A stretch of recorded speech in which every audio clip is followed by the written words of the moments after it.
Hey everyone, I hope you enjoyed that little intro montage. Obviously today's video is centered around shooting on the streets with a 90mm focal length. When I first started street photography, I gravitated towards the 50 or 55mm focal length, and I think I just started going wider and wider as the years went on. I had dabbled with an 85mm, I think I had like an f1.4, but it was just an enormous lens, and I think once I found like the tiny Sony 55 f1.8, I think I just kind of preferred that smaller setup compared to like the huge lens. But one good thing about, you know, being a beginner street photographer and using 85 is it creates extra distance between you and your subject. And if you're like afraid of confrontation or just, you know, not comfortable with shooting strangers, sometimes that extra distance can really help. And at the time I like shot everything with a wide open aperture. Like I loved, you know, bokeh and like that separation from the background you got when you're shooting a subject from kind of close range or whatnot. So I think that's what really appealed me with the 85 when I first started out, and then since then I just never really used it and kind of just started going wider and wider. So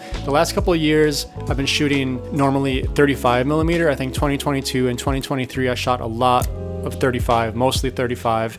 And then this year in March 2024, I bought my first Voigtlander 28mm, and since then it literally has not left my camera. I've been shooting 28 since March almost exclusively. And one reason for that is I kind of fell in love more with like complex layered photos instead of more pinpointed on like a single subject. I love being able to like wander the frame with my eye and find different things or have multiple subjects or elements going on within the frame, and also like the room for information it leaves. Like you can see storefronts and street signs and the weather and like all this stuff, or like, you know, it also leaves room for happy accidents, like extra subjects entering your frame you don't notice when you snap that shutter. So that's been really fun for me, and that's one reason why I kept moving wider and wider. But the only problem with shooting that way is that it's really hard. So I had so many days, pretty much all year, I feel like I've been a little bit discouraged. Like I haven't been getting the shots that I want. I come home with absolutely nothing, you know, either because I didn't see anything or because I didn't press the button at the right time, or like it didn't translate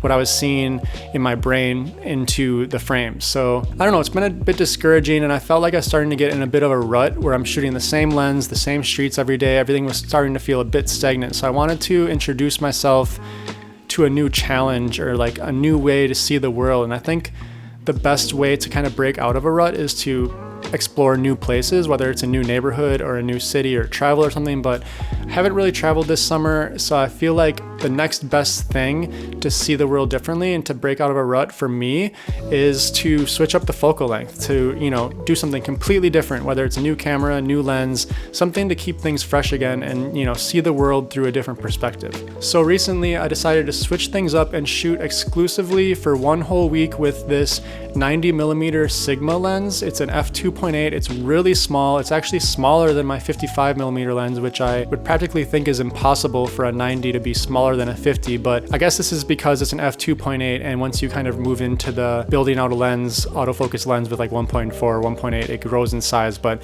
I was really happy with this size of the 90, and it's one of the main reasons why I bought it. And to be honest, I bought this lens in June, and not sure why, but I've never used it. And I feel like that happens to a lot of us, where you see something, you know, maybe a friend recommends it and you get really excited, and then you go and buy it right away, and then it just collects dust. So that's exactly what happened here. But I'm happy that, you know, this all happened, and this gave me a whole new reason to kind of use it for the first time and share my experience with you in a YouTube video. This lens is also pretty budget friendly. I think it's like $640 or something, which is like half the price as if you would get a lens with a wider aperture. But I think that if you're shooting mostly daytime, or don't, you know, maybe a little bit more well lit night scenes, you can kind of get by with this, especially with like AI denoise and stuff in Lightroom. I don't see why you have to have like a 1.4 lens unless it's incredibly low light, and that's just like, you know, it's so shallow anyways. I don't really prefer that style anymore. So if anyone's interested in this lens, I do have a link in the description to check it out. One thing I did want to mention before moving into the experience with this lens is that one of my favorite things about my setup is that Sony cameras have an APS-C crop sensor mode. So I put that to a hotkey, which is the trash can on my Sony. So when I hit that button, it turns my 51 megapixel sensor into a 33 megapixel sensor, but it crops in the frame by 1.5. So, you know, it pretends it's like a crop sensor. So when I press that button with this 90mm on, it actually turns it to a 135mm. So I thought that was important to note, because of some of these Some of these photos and some of these clips are more of like a 135, but I don't really know which ones they are because there's no way to tell. But I just wanted to include that just in case you're like, hey, that doesn't look like 90. But I think the point of this video was more to kind of switch things up and shoot with long lenses versus like the super wide lenses like I've been doing. So.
So anyways, let's talk about shooting with this lens and my experience that I had when on the streets with it.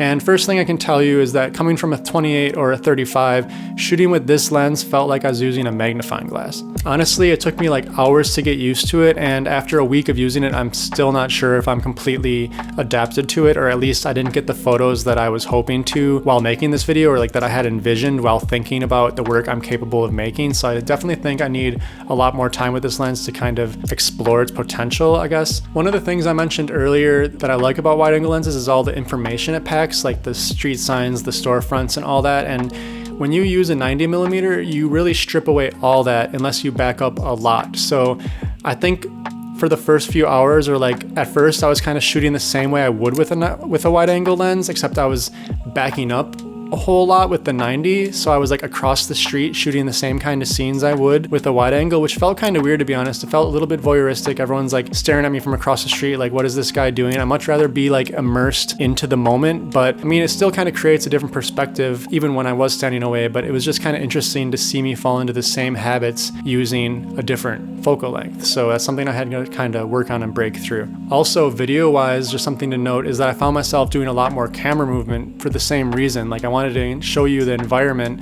of the neighborhood I was in and whatnot, but since I couldn't show like a locked on wide shot of everything, I was like moving the camera all over the frame to kind of show you what I was looking at. So it kind of introduced all this extra camera movement, and I'm not really the biggest fan of a lot of camera movement. So yeah, just something to note that was kind of funny about when I was reviewing the footage. But really it was just because I was having like a really hard time not including those storefronts and like that cool signage, especially since I went to like neighborhoods like this where there's like all these cool storefronts. It really was painful for me to like not have that. It's either you have the storefronts by themselves, or you have the subjects, or like, you know, the lower half of the street, and you're just kind of ripping all that information out of there. And that's something that was really hard for me to get used to. A lot of times in New York, it's kind of even hard to like back up enough using these lenses because the sidewalks are skinny, or you're on a skinny train platform, or there's just like so many people in a dense sidewalk, you can't really create space to photograph something without someone getting in your way. So that's kind of why I feel like wider lenses might be better for bigger cities like Tokyo or New York, or, you know, big cities where you want to include all these things. 90mm might not be for you, even though I do know like a few masters did shoot with longer focal lengths. Like, I kept going back to the work of Saul Leiter and Ernst Haas throughout this whole week, just to like try to stay inspired and keep me thinking in like a creative, abstract way using this lens, but I don't think I was able to kind of hit that mark at all through my work. I originally went into this project really excited about creating these like extreme close-up portraits, mainly influenced by the work of contemporary photographers like Christopher Anderson with his Approximate Joy series, or he has a series on New York City cops kind of shot this way. And also another one of my favorite contemporary photographers, Joshua Jackson, kind of has these really intimate close-up portraits, and that's something that I kind of went into this project hoping I would get a lot of, but I didn't. I don't know what happened. I think I have a hard time like noticing those small details quick enough, or like seeing that far down the street. It's something I definitely want to work on, especially moving into like these more nighttime sessions, since the days are so short now moving into winter. So moving on to some positives, like one thing I did love about using this lens is how much attention to detail I was noticing in everyday life, just mundane moments, like things that I don't notice as much when I'm looking for subjects or like layers. So things like trash on the ground, like I'm always looking for trash, love a good piece of trash, but for some reason like the way I was scanning my environment was a lot different with this 90. So, you know, even the trash cans, the garbage cans were looking cool to me, like seeing the details and the grit of them. I found myself with a higher emphasis on architecture. I was seeing a lot of different light and shadow play within the buildings, and seeing like these old storefronts and just even like ghost advertisements on the wall. So there's a lot of these like old fading advertisements from decades ago. They're kind of fading in with the brick, and I was noticing those a lot more and photographing those because I actually had access to them with this longer focal length. I also noticed a lot more like laundry hanging downtown, and that was really interesting to find like an interesting wall texture with the laundry hanging, and kind of, you know, brought me back to an older New York that I love. And kind of using this lens as like a macro lens, so I started to notice a lot of different textures on things and details and just kind of abstract things that I would see that I kind of shot in a macro way. So it was really cool to kind of notice more of an abstract approach to my street photography, kind of bringing it back to like Saul Leiter and Ernst Haas. Like, although I didn't really show it in my work, 90 or longer focal lengths can help you be more abstract and create layers by shooting through things, whether it's looking through reflections or using like the foreground, middle ground, and background more to your advantage. I don't think I was able to really have too many good examples of that, and that's something I want to work on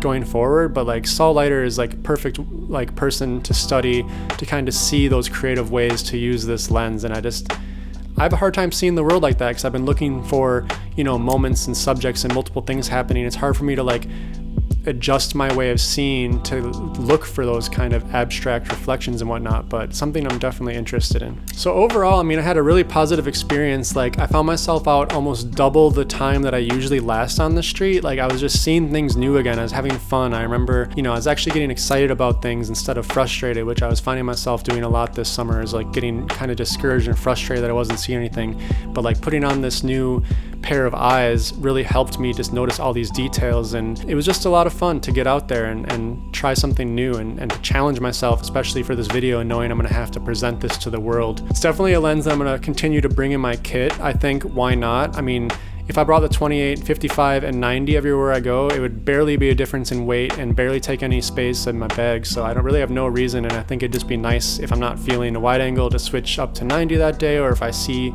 cool laundry hanging and want to photograph it, I don't have to like use my phone or, you know, crop in a ton. Just put on the 90 really quick and switch it up.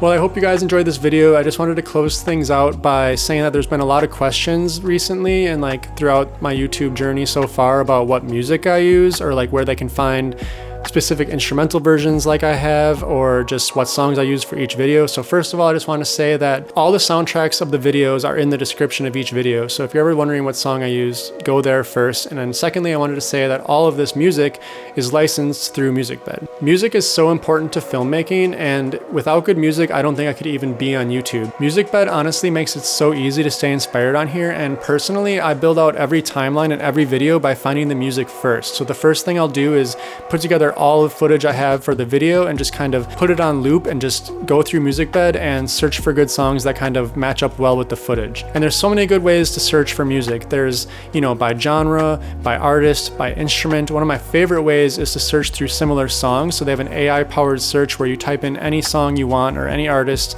and it'll list you similar songs to what you search for, which is incredible. And most of the time I find a couple songs that I like, and then I use the similar search or the similar songs search technique to kind of drop more songs to keep a consistent theme for each video. If you're interested in their service or you want to give it a shot for yourself, click the link in my description for a 2-week free trial with 3 free song licenses. I can't recommend it enough to switch to Musicbed today and experience what you can find only with their exclusive collection of music. So a big thank you to Musicbed for supporting this channel, and also to each and every one of you for tuning in today to watch this video. I'll see you at the next one.